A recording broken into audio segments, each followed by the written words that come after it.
বন্ধ হয়ে গেল স্লট বাণিজ্য। ইন্ডিয়ান ভিসা জমা দেওয়ার জন্য যে স্লটটি নিতে হতো অনেক টাকার বিনিময়ে, সেটি কিন্তু আজ থেকে বন্ধ হয়ে গেছে।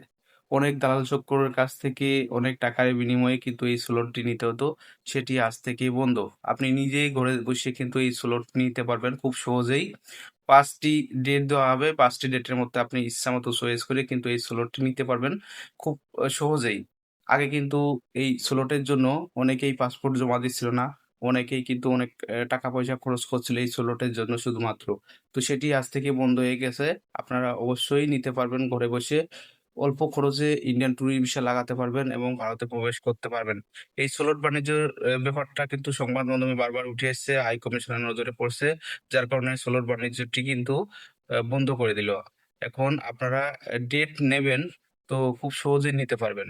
আর কোনো ঝামেলা হবে না। আগে অনলাইনে অনেক সার্ভারে ঝামেলা ছিল, দালাল চক্রের জন্য অনেক টাকা পয়সা দিয়ে স্লটটি নিতে হতো। তো সেটি আজ থেকে বন্ধ হয়ে গেল। আপনারা ইচ্ছামতো নিতে পারবেন। যাই হোক, স্লট বাণিজ্য বন্ধ। আস্তে, আস্তে হয়তো ভিসার রেশিও অনেক বাড়বে।